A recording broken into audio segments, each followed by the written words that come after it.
तो plant hormones में हमारे पास पहले नंबर पर क्या है? ऑक्सिन्स, या इसका जो केमिकल नाम है वो है एंडोल एसेटिक एसिड, इसका केमिकल नाम है।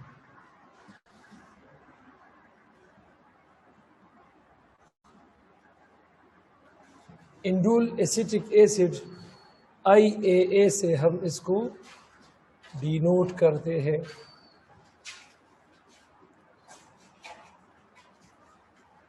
ऑक्सिन हमारे पास मेन प्लांट हार्मोन है, जो कि ये रेगुलेट करता है various physiological process.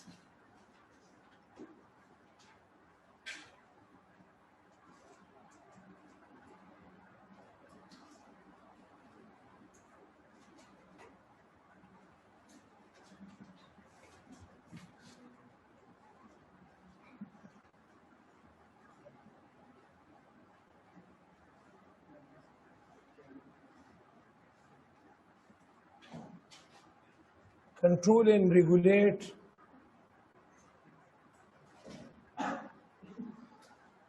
various physiological process. It control and regulate various physiological process. और ये फिजियोलॉजिकल प्रोसेस कौन कौन से हैं, इसको मैं ABCD पॉइंट में डिस्कस करूंगा।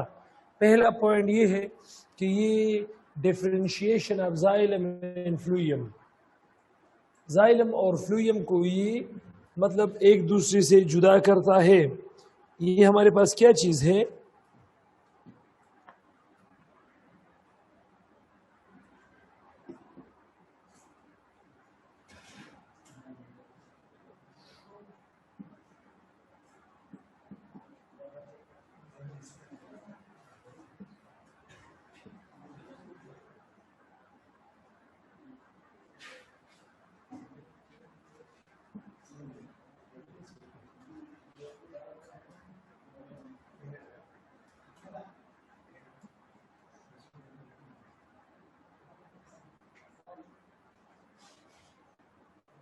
तो ये वेस्कुलर टिश्यूज को डिफरेंशिएट करता है।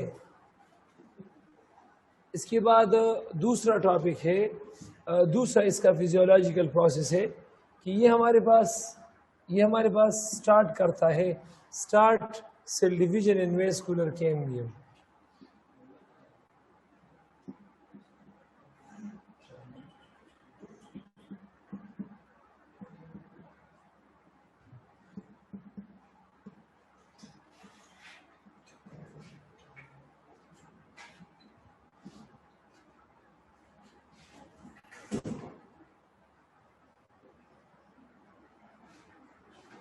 It starts cell division in vascular cambium, vascular cambium में सेल डिवीजन शुरू करना इसका काम है।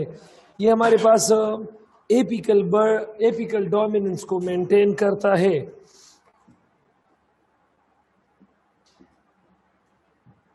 कल मैंने एपिकल डोमिनेंस बताया था। ये मेंटेन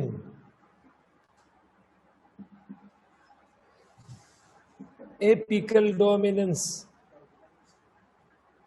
पैदा ही कब हुआ? तुम संडे वाला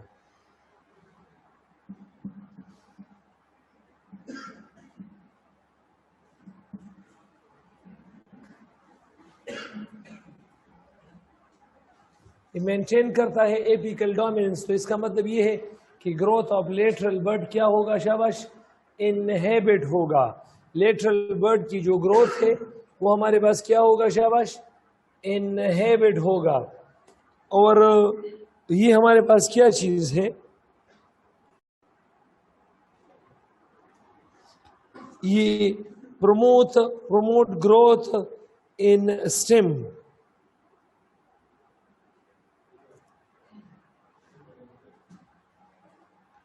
अब लेट सपोज 10 ml ऑक्सिन है, तो ये 10 ml ऑक्सिन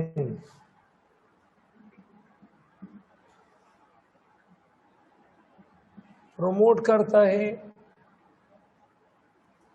स्टेम ग्रोथ को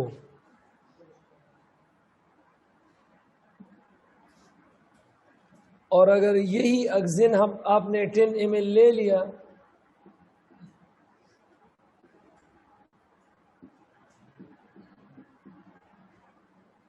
तो ये इनहेबिट करता है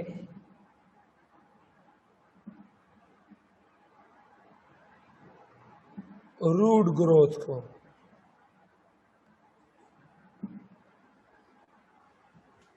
मतलब सेम क्वांटिटी ऑफ ऑक्सीजन अगर स्टेम ग्रोथ को ये प्रमोट कर रहा है तो रूट ग्रोथ को ये क्या करेगा शाबाश, इनहेबिट करेगा। अब ज्यादातर ऑक्सीजन हमारे पास रिलेटेड है ग्रोथ एक्सेलरेशन की, दैट्स व्हाई ऑक्सीजन का मतलब है टू इंक्रीज या टू एक्सेलरेट। क्लियर है?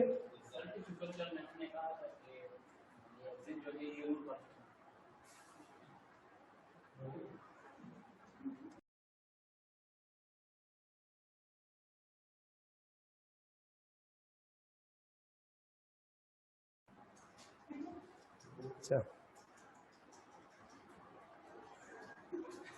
शाबाश, स्क्रीनशॉट ले लो शाबाश।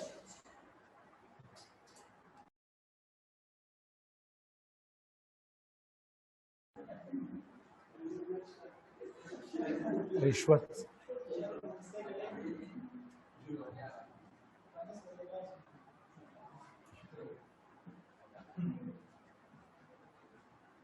अच्छा शाबाश, स्क्रीनशॉट ले लो जल्दी जल्दी शाबाश।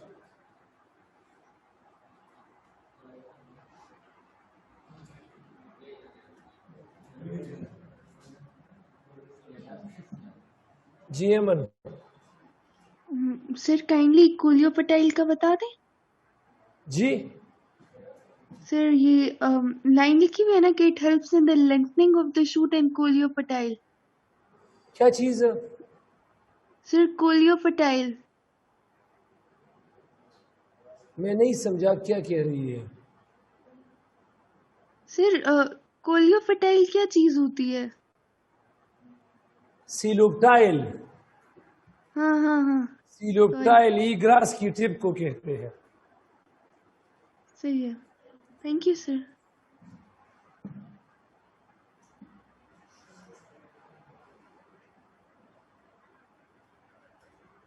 अच्छा,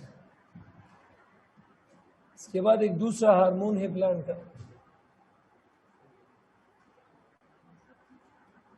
और उसका नाम क्या है?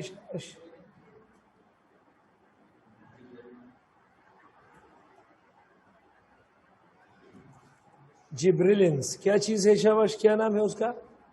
जिब्रिलिन्स। तो ये जो जिब्रिलिन्स है, जिब्रिलिन्स ये डिस्कस करते हैं। इस जिब्रिलिन्स को it was isolated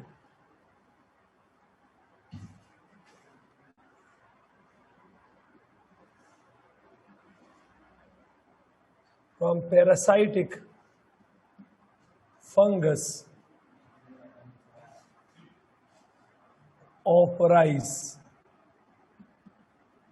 वो फंजाई जो राइस प्लांट में डिजीज काज करता था, तो उससे इसको आइसोलेट किया था इचिकुरोसोवा ने, और एक साइंटिस्ट था उसका नाम था याबूटा ने।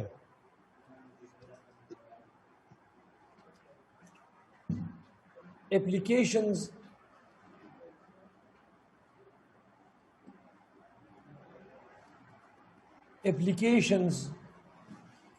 of gibberellins are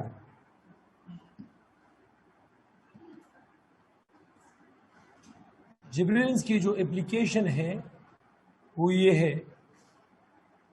number first, पहला जो एप्लीकेशन है, it restore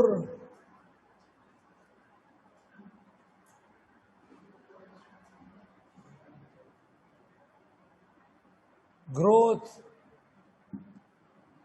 in dwarf plants. अगर छोटे प्लांट्स में ग्रोथ स्टॉप हुआ है तो ग्रोथ को दोबारा नॉर्मलाइज करता है कौन? जिब्रेलिन्स। ग्रोथ को दोबारा नॉर्मलाइज करता है कौन? जिब्रेलिन्स।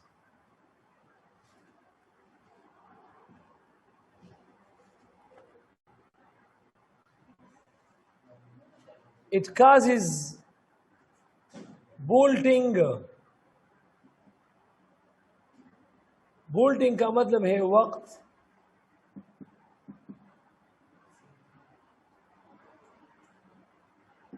से पहले पक जाना। It causes bolting in a rosette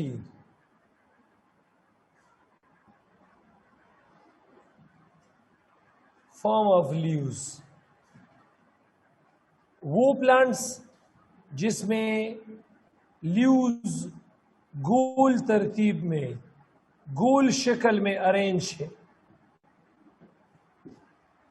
तो उसमें मतलब उसमें जिस तरह हमारे पास बंद गोभी है तो उसको वक्त से पहले उसकी मैच्योरिटी लाता है ताकि आपके लिए खेत अगली फसल के लिए तैयार हो जाए, अगली फसल का वक्त ना चला जाए। अगर आपने रूसिटी फार्म आप जितनी भी प्लांट्स है वो उगाए हैं और आपको डर है कि मतलब ये इसके पकने में टाइम है और ऊपर से नए फसल का सीजन आ रहा है, तो कोई बात नहीं, आप उस रूसिटी फार्म आप लीव्स वाले प्लांट को जिब्रेलिन ट्रीटमेंट दे दो, तो वो अगर 1 महीने में पकते हैं तो फिर 1 हफ्ते के अंदर अंदर वो पक जाएंगे। Is it clear?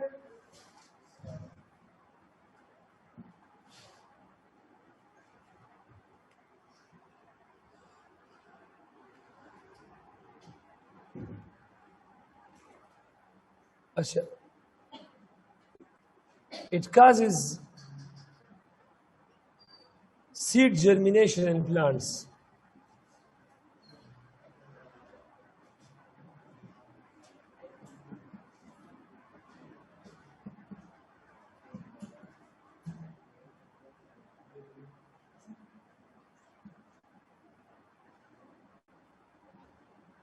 It causes seed germination in plants।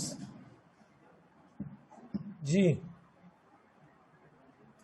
Sir अस्सलाम वालेकुम। सलाम जी। सर ये जिब्रेलिन की वजह से ये फ्रूट की जो है एक्स्ट्रा ग्रोथ हो जाती है ना सर? अभी उसकी तरफ आ रहा हूँ। अच्छा सर, तो ये क्यों सर? जो जैसे बनाना होता है तो उसका जो ज्यादा एक्स्ट्रा उसमें होता है तो उसकी मजा नहीं होता, और छोटा होता है जो एक्स्ट्रा उसमें नहीं होता तो उसका मजा होता है, ये क्यों? इसमें किस चीज की कमी हो जाती है? ये मतलब उसको न्यूट्रिशन ज़्यादा प्रोवाइड करता है, तो अगर न्यूट्रिशन हद से ज़्यादा आ जाए तो फिर हमारे पास उसमें जो ग्लूकोजेस वगैरह है उसमें ग्लाइकोसिडिक बॉन्ड्स आते हैं, उसकी स्वीटनेस में, क्वालिटी में कमी आती है। चल ठीक है, ठीक।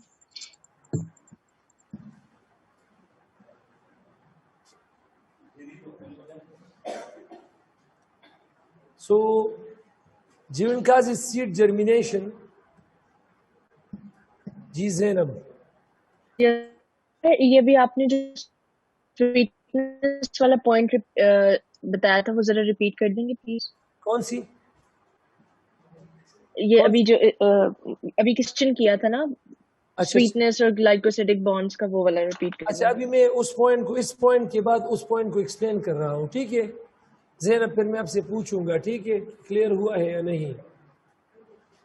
So it causes seed germination in plants, thus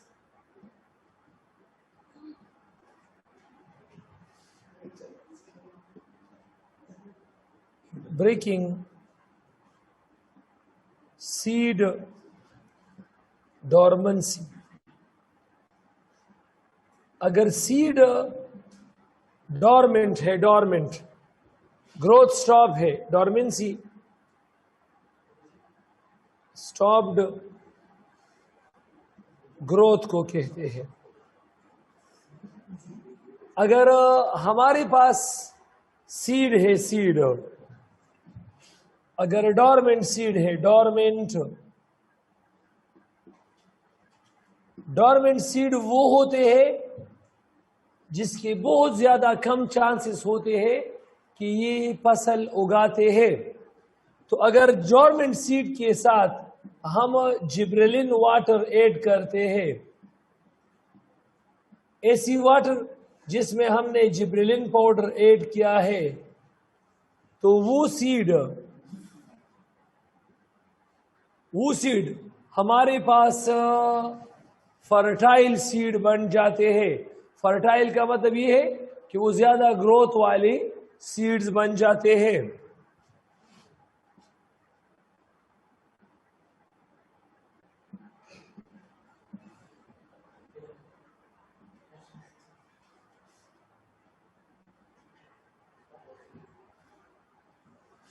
इसके अलावा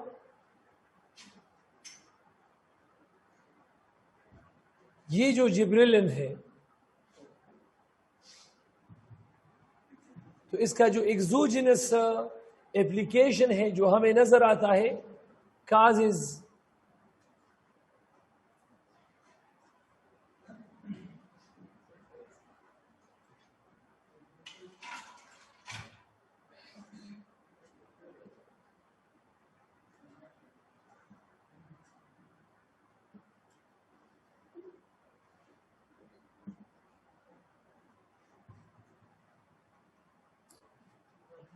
ये जो जिब्रेलिन है, it causes more fruit set.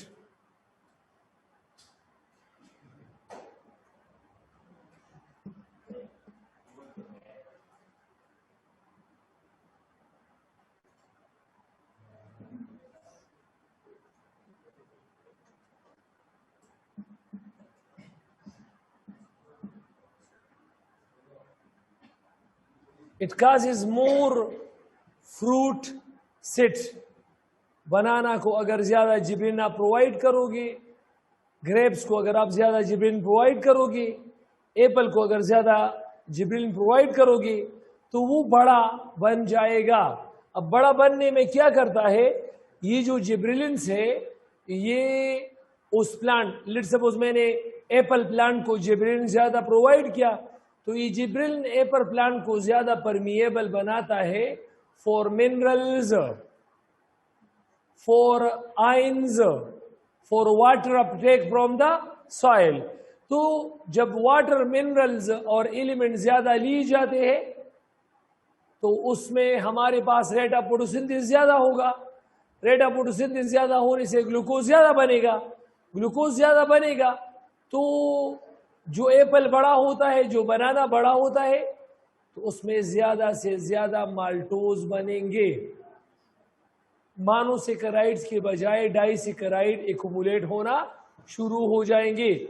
और monosaccharide is more sweet as compare to disaccharide. तो इसमें डाइसेकेराइड बड़े एप्पल में, बड़े केले में वगैरह, बड़े ग्रेप्स में, इसमें क्या होता है, इसमें हमारे पास माल्टोज ज्यादा होता है as compare to monosaccharides.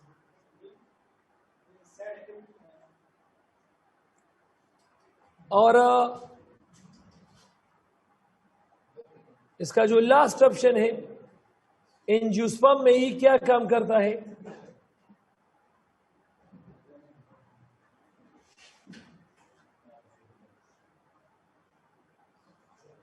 In angiosperm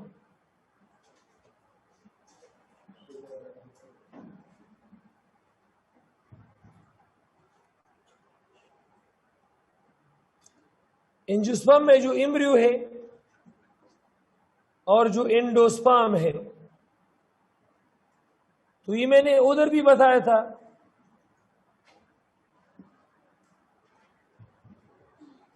अब जरा याद देखो, शाबाश, ये हमारे पास क्या चीज है, एम्ब्रियो है और ये एंडोस्पर्म है। तो इस एम्ब्रियो से जिब्रेलिन रिलीज होता है।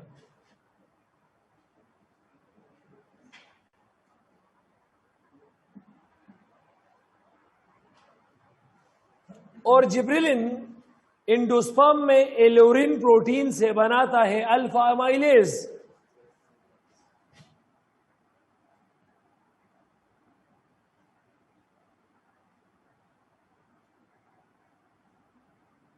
और ये अल्फा एमाइलेज ये स्टार्च की ब्रेकडाउन करता है और स्टार्च से क्या बनाता है? ग्लूकोजेस। और ये ग्लूकोजेस ये एम्ब्रियो का खुराक है और एम्ब्रियो डिवेलप हो जाएगा। एम्ब्रियो क्या हो जाएगा? डिवेलप हो जाएगा, सीड बनेगा एक अच्छे तरीके से एंजियोस्पर्म में। इसीलिए तो एंजियोस्पर्म हमारे पास वेल डिवेलप्ड प्लांट्स है। शाबाश, स्क्रीनशॉट जल्दी जल्दी ले लो, शाबाश।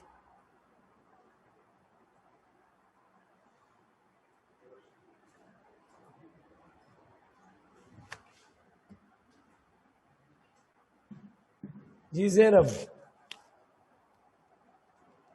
सर एक और क्वेश्चन था अस्सलाम वालेकुम कि ये जो कौन सी प्रोटीन होती है एंडोस्पर्म में जो अमाइलेज रिलीज करती है, उसका नाम क्या होता है? उसका नाम है aleurone protein, ALUERONE, aleurone protein. Okay sir, thank you.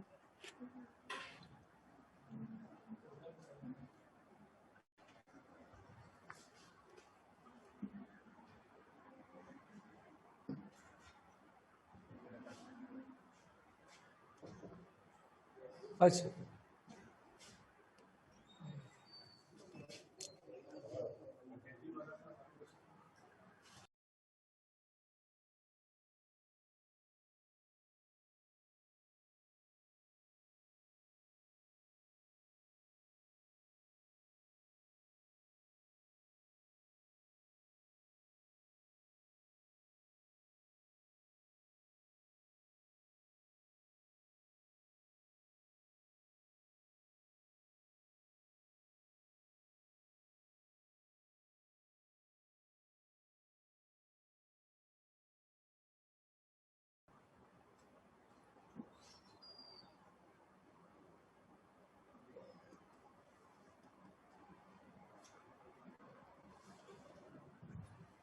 तो ये प्लांट हार्मोन है और ये हमारे पास इसका जो स्ट्रक्चर है, structure of cytokinin.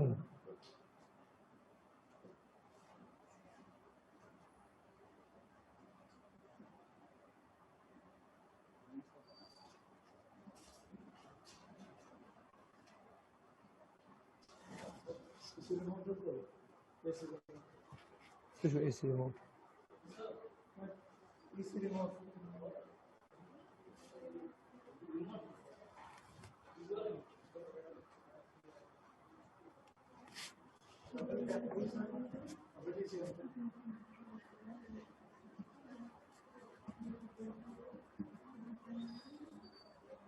structure of cytokinin is similar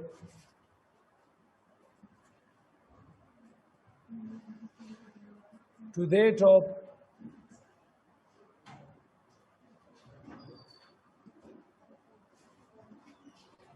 adenine. Structure of cytokinin is similar to that of adenine. आपकी बुक में लिखा है कि structure of cytokinin is related to components of nucleic acid. तो component of nucleic acid में हमारे पास क्या चीज़ है? एडेनिन है, एडेनिन। साइटोकाइनिन का जो स्ट्रक्चर है वो बिल्कुल एडेनिन की तरह है। साइटोकाइनिन ये हमारे पास प्रमोट करता है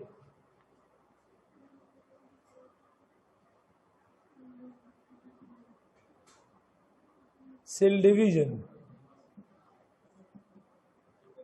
ये प्रमोट करता है सेल डिवीजन। साइटोकाइनिन प्रमोट करता है क्या चीज? शाबाश, सेल डिवीजन प्रमोट करता है।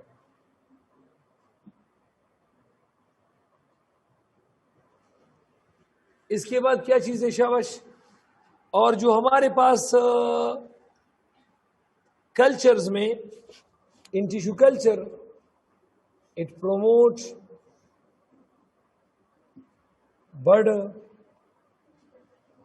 formation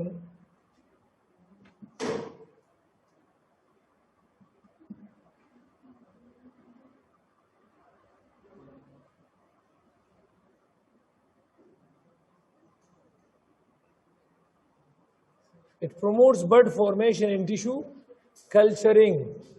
It promotes bud formation in tissue culturing, इसके अलावा ये हमारे पास क्या करता है? अब इन टिश्यू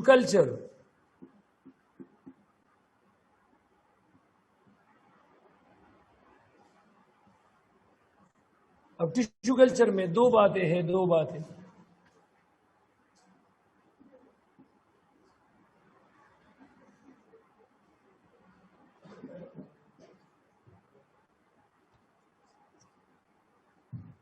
हाई कंसंट्रेशन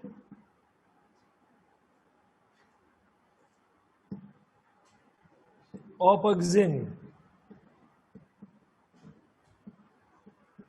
ये रूट फॉर्मेशन करता है।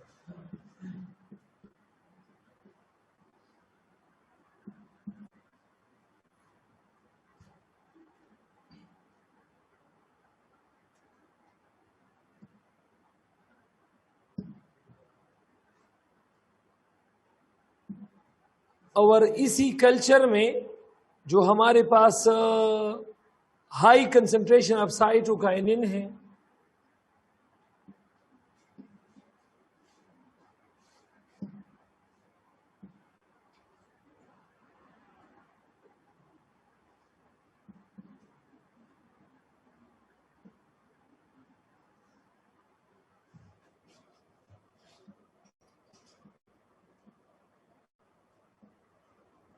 तो ये शूट एंड बर्ड फॉर्मेशन करता है।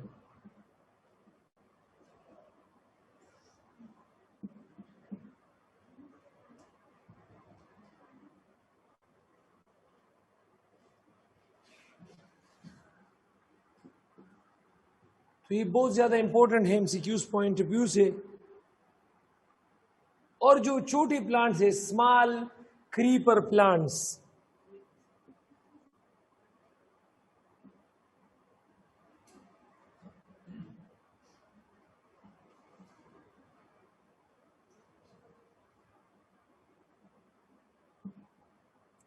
जो जमीन पर फैलते हैं, जो दूसरे प्लांट्स के सहारे मतलब बढ़ते हैं, उसको इंटेक्ट प्लांट्स कहते हैं।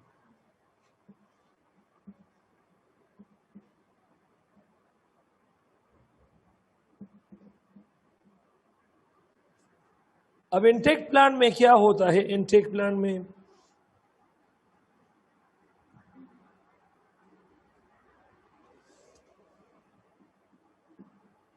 इसमें साइटोकाइनिन क्या काम करता है?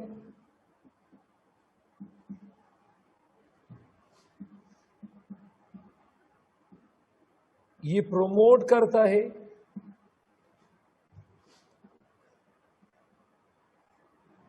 लेटरल बर्ड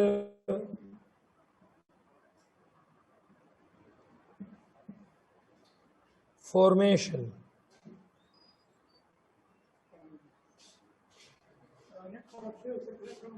आओ बोले, ठीक है।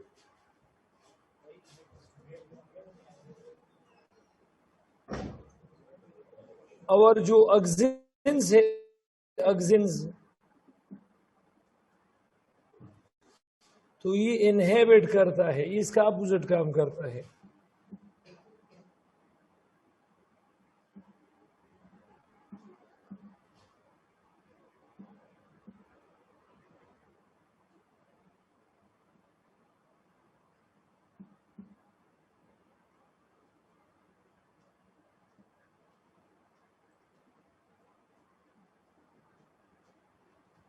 तो ये हमारे पास क्या चीज है?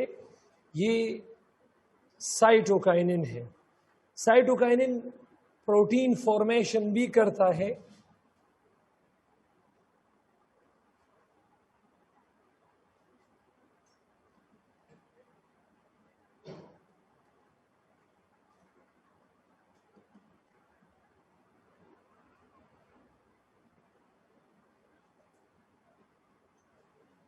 प्लांट में प्रोटीन सिंथेसिस भी बनाता है। ये प्रोटीन सिंथेसिस क्या काम करता है? प्रिवेंट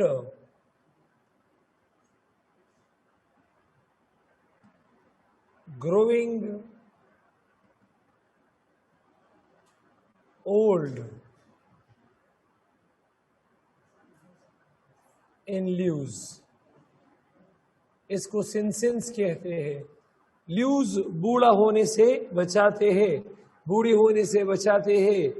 तो ल्यूज की जो हेल्दी लाइफ है उसको ये इंक्रीज करता है. तो ये हमारे पास साइटोकाइनिन है. शाबाश, जल्दी जल्दी से स्क्रीनशॉट ले लो. शाबाश.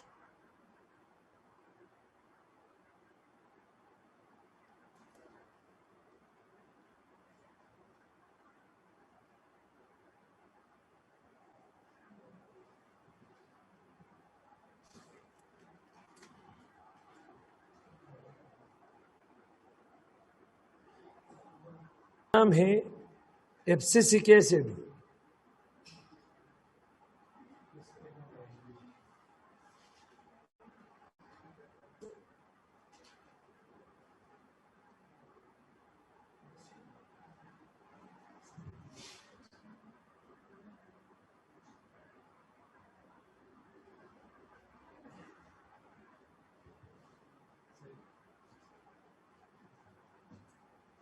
ये डोर्मेंसी काजिंग हार्मोन्स है.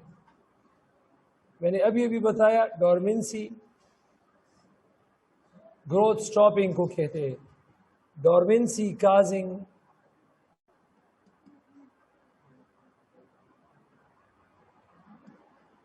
हार्मोन है. It was first isolated from cotton plant.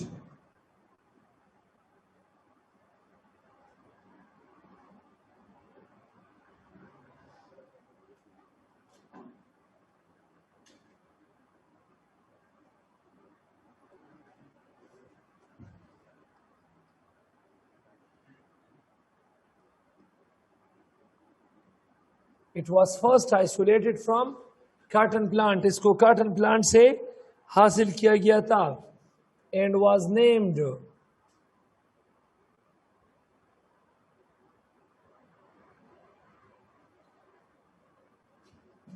as Epsilon 2.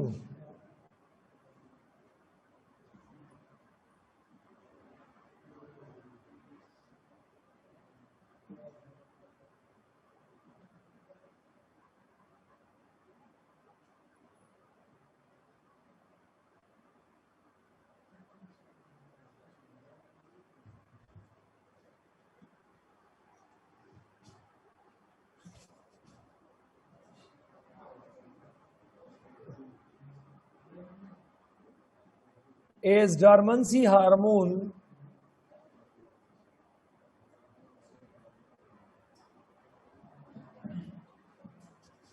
it causes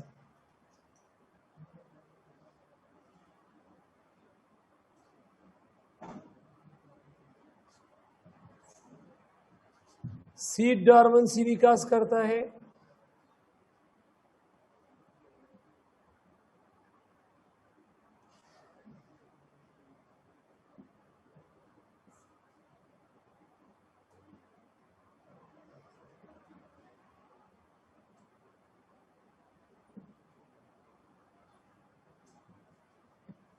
seed dormancy विकास करता है और बड डॉर्मेंसी भी खास करता है.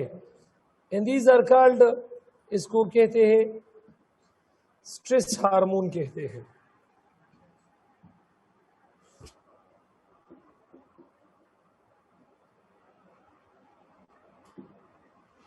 These are also called stress hormones.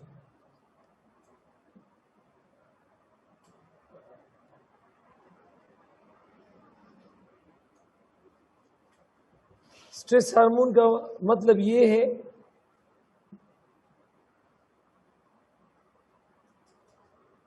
Work in harsh conditions. Plant के लिए अगर हालात सख्त है, फॉर एग्जाम्पल प्लांट्स में डेफिशिएंसी,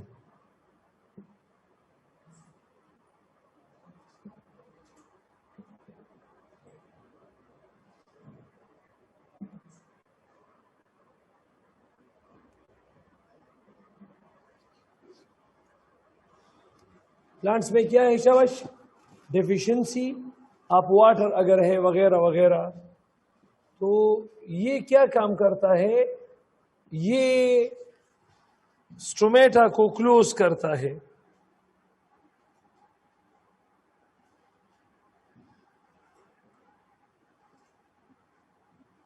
Less H2O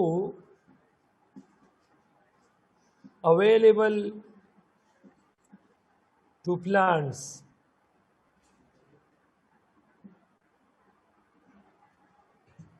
तो ये क्या काम करता है, मोर एब्सिसिक एसिड, मोर एब्सिसिक एसिड सिक्रीट होता है। वो क्या काम करता है, स्टोमेटा को क्लोज करता है।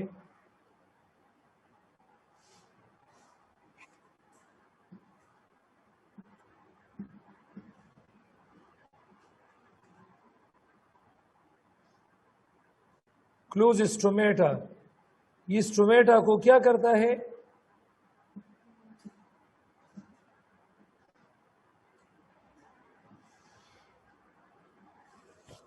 और more water absorption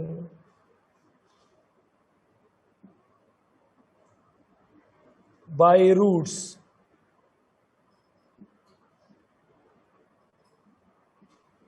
इसकी प्रमोशन करता है।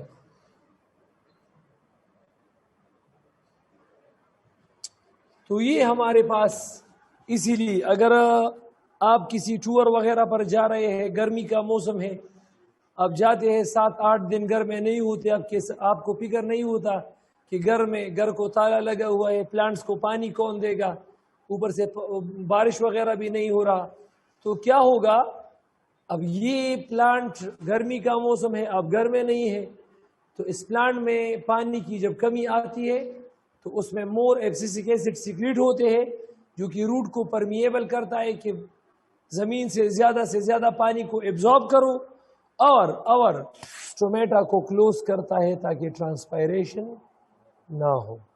तो these are called adverse condition hormones, या हार्श कंडीशन हार्मोन, या हमारे पास स्ट्रेस हार्मोन्स। शाबाश, स्क्रीनशॉट ले लो जल्दी जल्दी से।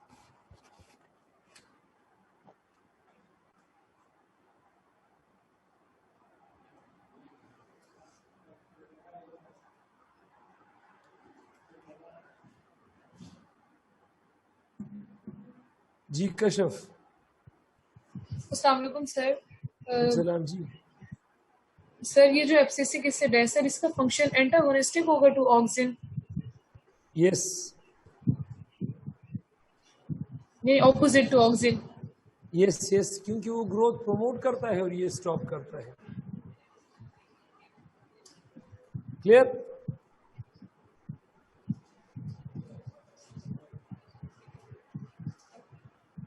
शाबाश। Assalamu alaikum, sir. सलाम जी। Sir ji, the abscisic acid by antagonistic sir ji gibberellin tani oxygen gibberellin seed fertile germination की kana और अगर द द्वार को लिखा oxygen तम विनार में लिखा। ठीक है sir.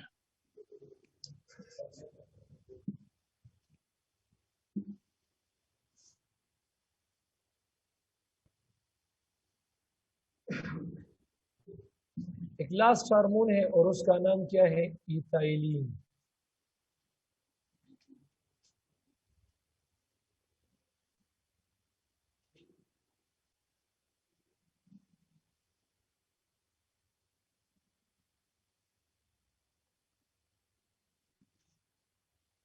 गैसियस हार्मोन है, स्टिमुलेट करता है फ्रूट राइपनिंग को।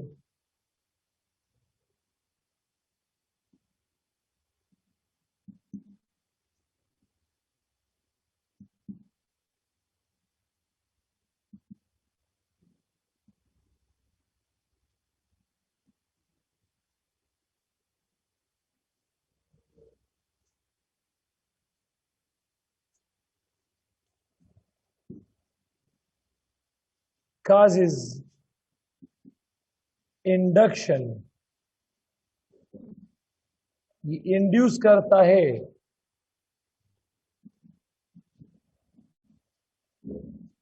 Senescence.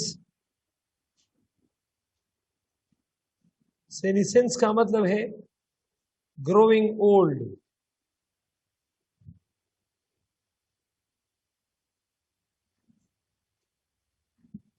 Of leaves and plant cells. Plant की जो डिफरेंट सेल्स है वो गिरते हैं, या प्लांट की जो लीव्स है वो जब गिरते हैं तो वो किसकी वजह से गिरते हैं? ये इथाइलिन उसकी इंडक्शन करता है। अब हाई कंसंट्रेशन ऑफ इथाइलिन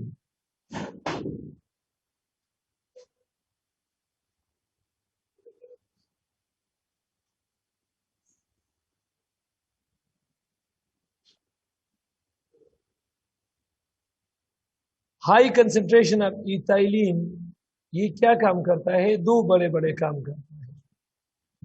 ये इनहेबिट करता है रूट ग्रोथ,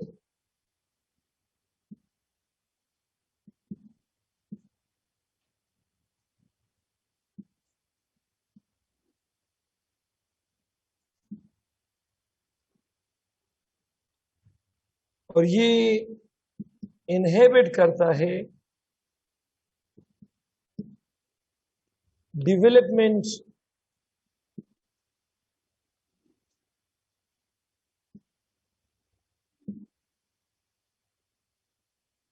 ऑफ ऑक्सिलरी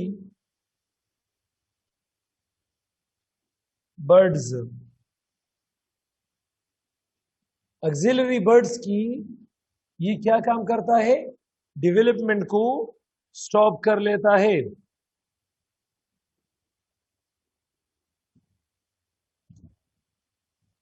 अब लीफ की जो एब्सेशन है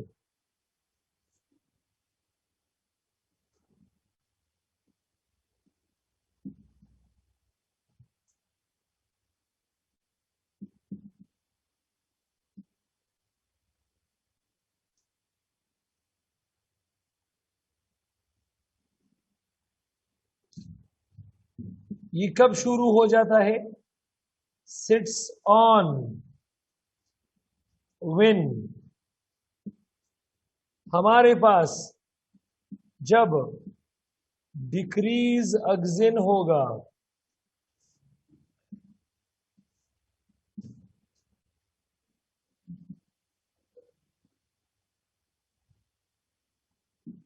और इंक्रीज इथाइलिन है।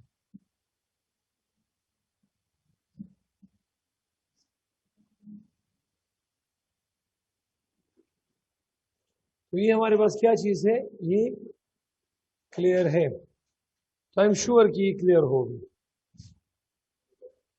शाबाश, स्क्रीनशॉट ले लो जल्दी जल्दी।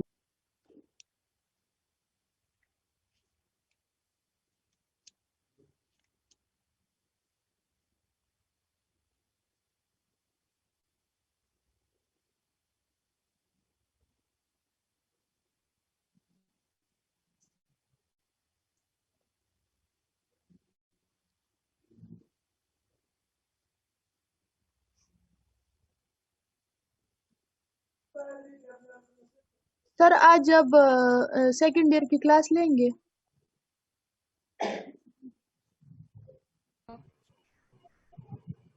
इथीन का जी, इथीन का बर्ड डोरमेंसी पे क्या इफेक्ट होगा?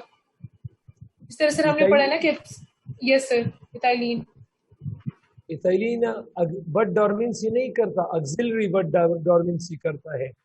इथाइलिन हमारे पास अगर ज्यादा कंडीशन में है तो ये ऑक्सिन की रिलीज को इनहेबिट करता है, causes apical dominance inhibition. Okay sir, thank you.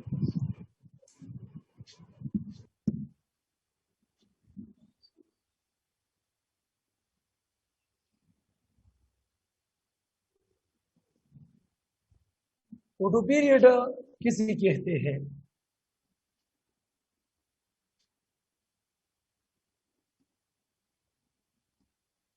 length of day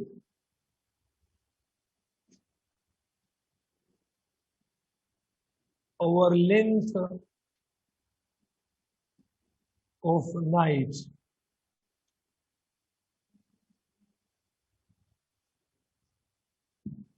जी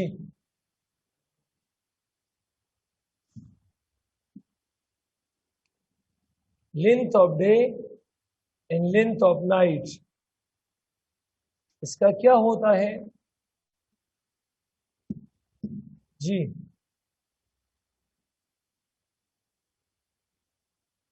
शागिर्द इससे मसले में रेस सेंड की बिया रेस लास्ट तक यार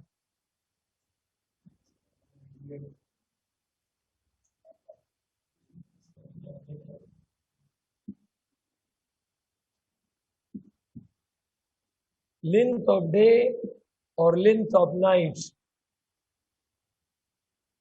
it affects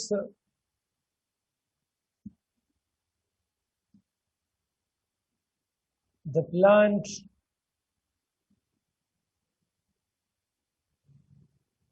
growth and behavior.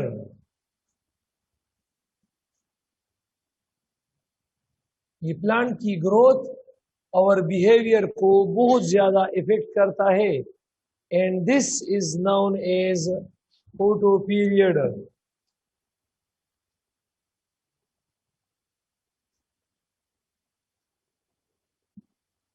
Photo period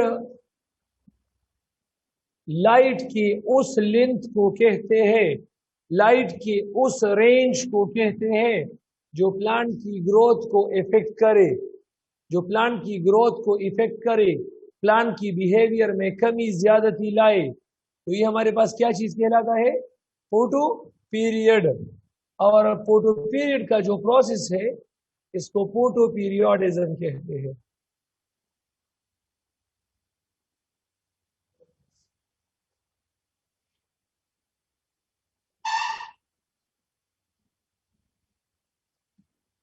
और पोर्टोफिरियाडिज्म के बेस पर हमारे पास मेनली प्लांट्स दो तरह के हैं.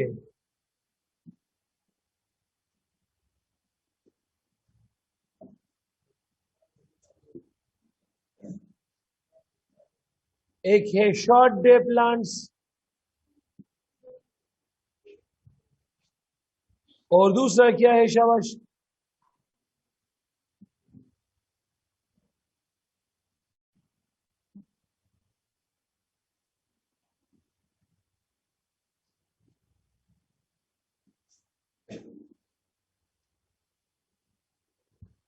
एक शॉर्ट डे प्लांट्स है, शॉर्ट डेज विंटर में होते हैं तो these are called winter plants.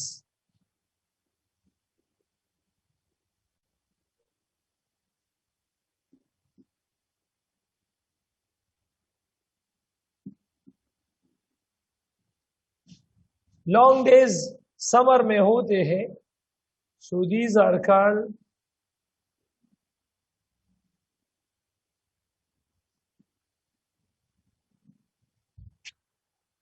अब ये ऐसे प्लांट्स है जिसके लिए हमारे पास जो क्रिटिकल डे लेंथ है फ्लावरिंग के लिए,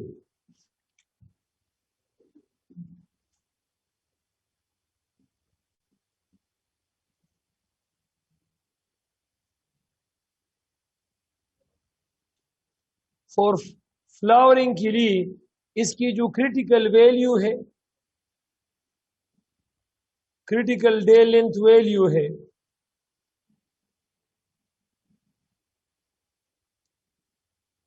तो वो है हमारे पास 15.5 आवर्स.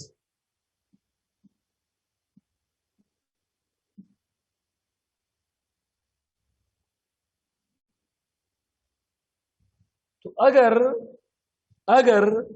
हम 15.5 आवर से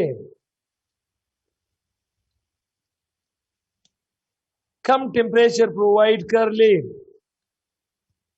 लेट सपोज 14 आवर्स प्रोवाइड कर ले, 13 आवर्स प्रोवाइड कर ले, तो फ्लावरिंग होगा. तो इसलिए हम बोलते हैं कि शॉर्ट डे प्लांट ये फ्लावर प्रोड्यूस करते हैं जब डे लेंथ हमारे पास शॉर्टर होगा then the critical value.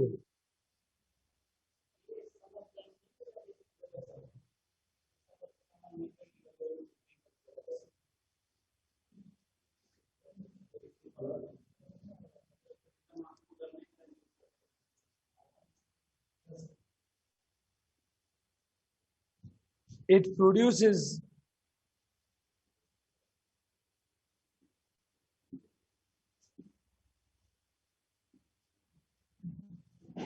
flowers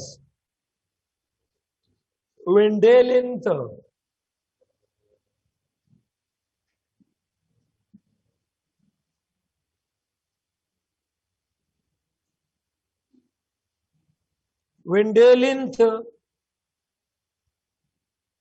is shorter than the critical value.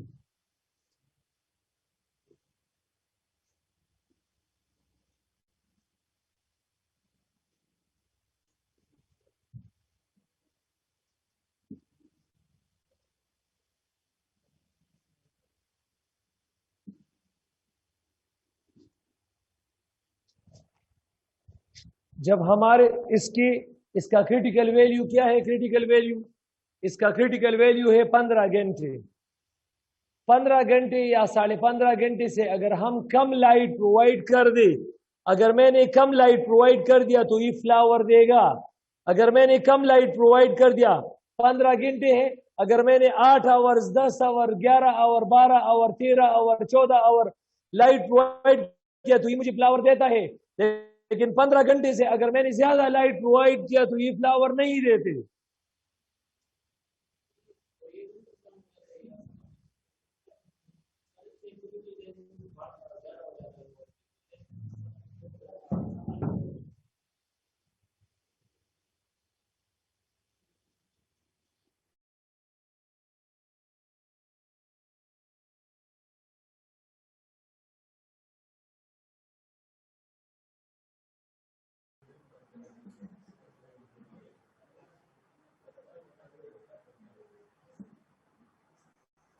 For flowering इसका जो क्रिटिकल वैल्यू है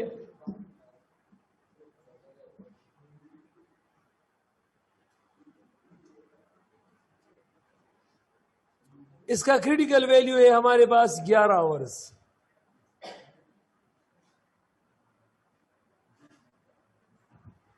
अब इसका क्रिटिकल वैल्यू क्या है शाबाश? 11 आवर्स। कितना है?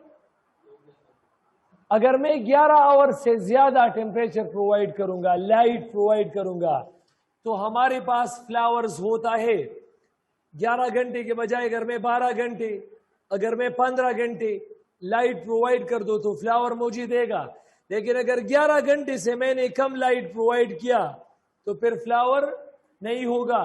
तो इसीलिए हम कह सकते हैं कि लॉन्ग डे प्लांट पैदा करेगा फ्लावर जब हम डे लेंथ लॉन्गर देंगे क्रिटिकल वैल्यू से।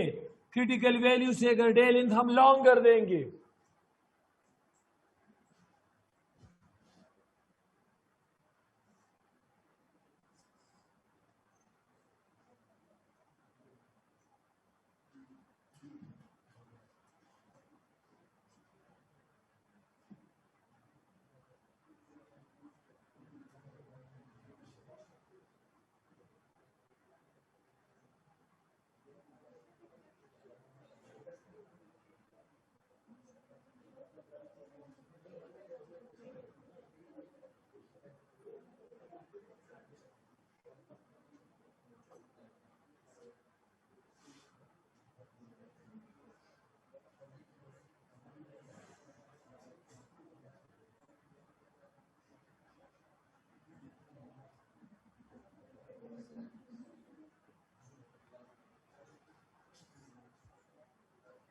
इसकी जो एग्जाम्पल है शॉर्ट डे प्लांट की जो एग्जाम्पल है, तो ये हमारे पास है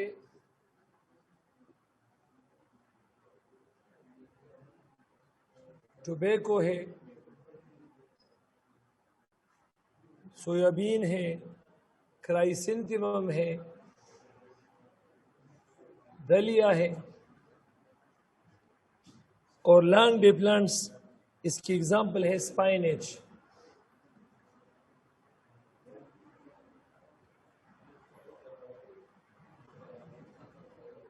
पोटैटो वगैरह ये भी है।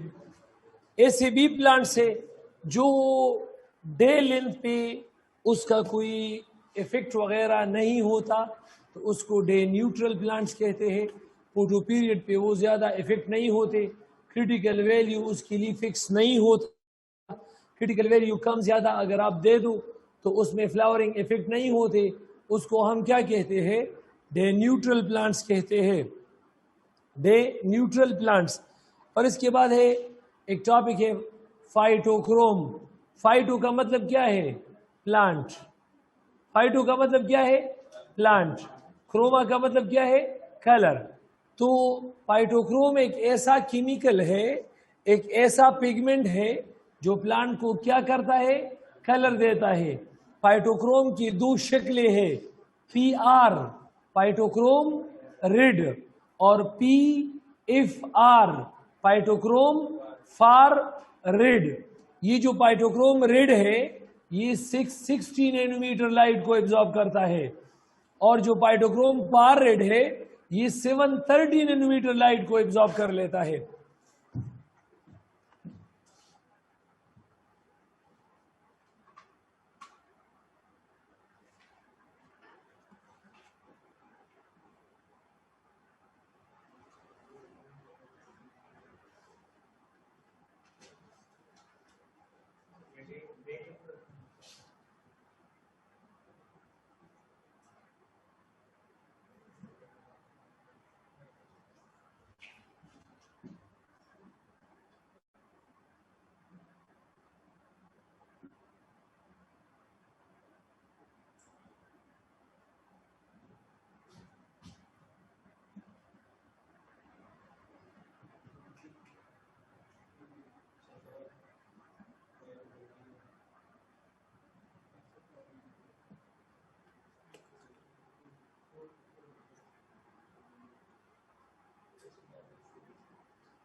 डे टाइम में फाइटोक्रोम रेड ये कन्वर्ट हो जाता है फाइटोक्रोम फार रेड में, जबकि नाइट टाइम में क्या होता है?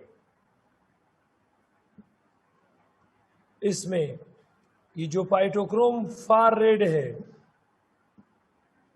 ये कन्वर्ट होता है किस चीज में? शाबाश, फाइटोक्रोम रेड में।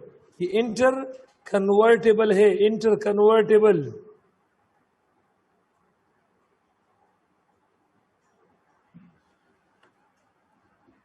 ये PR promotes flowering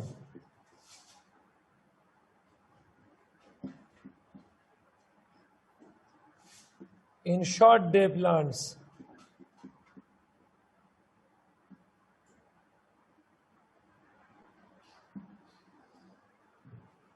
और ये जो PFR है, PFR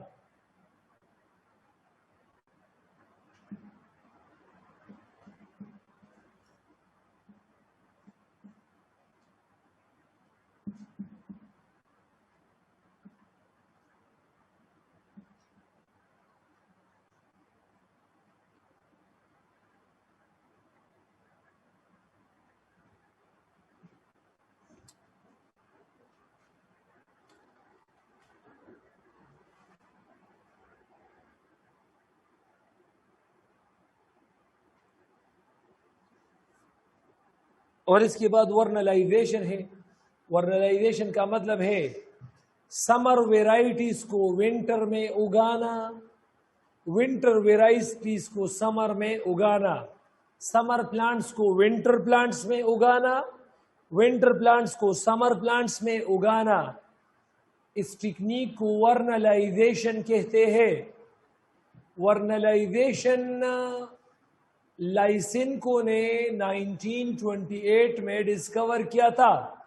लाइसिनको के मुताबिक कि प्लांट की ग्रोथ के लिए हमारे पास एक्सटर्नल टेम्परेचर बहुत ज़्यादा लाजिमी है। यही लाइसिनको ने कहा था कि प्लांट की ग्रोथ के लिए एक्सटर्नल टेम्परेचर बहुत ज़्यादा लाजिमी है। अब समर प्लांट है वीट, गंदम, देखो अब गंदम दिसंबर में हम उगाते हैं, माहौल ठंडा होता है, तो जब ये उग आते हैं, ज़मीन से बाहर निकलते हैं, तो माहौल ठंडा होता है, तो इसीलिए ठंडे माहौल में ये ग्रोथ करते हैं। इसी गंदम को अगर मैंने जुलाई के महीने में उगाया तो ये ज़मीन से बाहर निकल आ जाएगा, लेकिन जो बाहर का एनवायरनमेंट है वो क्या है, गर्म है, तो उसमें ये सर्वाइवल नहीं करते। मैं जुलाई में भी गंदम की काश्त कर सकता हूँ, लेकिन शर्त ये होना चाहिए कि एक्सटर्नल टेम्परेचर सर्द हो। तो सर्दी वाले इलाके में जहाँ पर सर्दी होता है उसमें अगर जुलाई में, मई में, तो उसमें हम गंदम को उगा सकते हैं। तो विंटर वेराइटीज़ को मैं समर में उगाऊंगा। अगर मैं टेम्परेचर समर में प्रोवाइड करूं विंटर का, समर में मैं विंटर वेराइटीज़ को उगा सकता हूं, लेकिन शर्त क्या होगा, मैंने टेम्परेचर वो प्रोवाइड करना होगा। वर्नलाइजेशन के लिए आइडियल टेम्परेचर कितना है, 4 डिग्री सेंटीग्रेड। इस पे प्लांट में एक हार्मोन पैदा होता है वर्नलिन।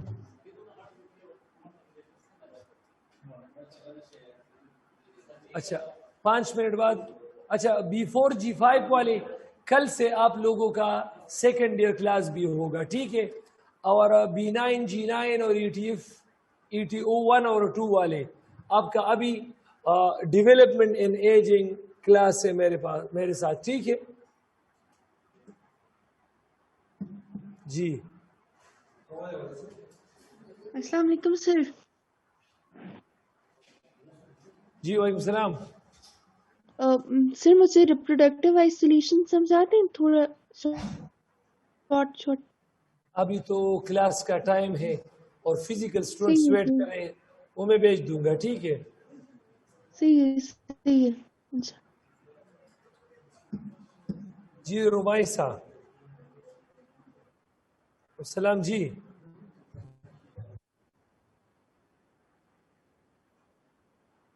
जी जी जिब्रीन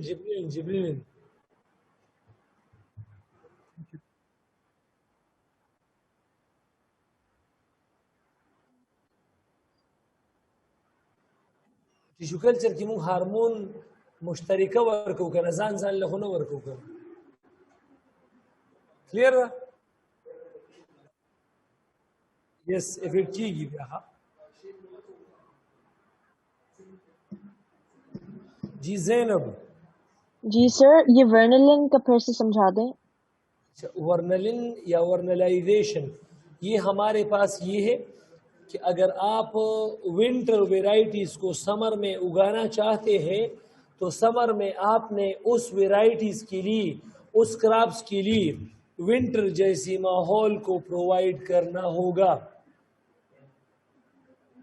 इसी तरह अगर आप समर वेराइटीज़ को विंटर में, तो विंटर में समर जैसी एनवायरनमेंट दे दो। ये जो हमारे पास फार्म में इनक्यूबेटेड जो प्लांट्स होते हैं, मतलब जिस आजकल आप आजकल ये तरीका बहुत ज़्यादा है। अब गर्मी के फ्रूट्स होते हैं, वेजिटेबल्स होते हैं, वो सर्दी में भी अवेलेबल होते हैं, सर्दी की फ्रूट्स वेजिटेबल गर्मी में भी अवेलेबल होते हैं। तो इसके लिए वर्नलाइजेशन, वर्नलिन हार्मोन ये काम करता है। Clear? Yes sir, thank you so much.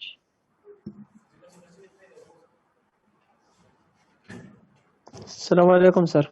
सलाम जी। सर जी फाइटोक्रोम रेड फार रेड में डे टाइम में क्यों कन्वर्ट होता है जी? सर जी फाइटोक्रोम फार रेड दा रजी वली पकार दा वच दा फाइटोक्रोम रेड दा डेर एनर्जेटिक लाइट ऑब्जर्व की शागिर्द द कॉमन सेंस खबर दा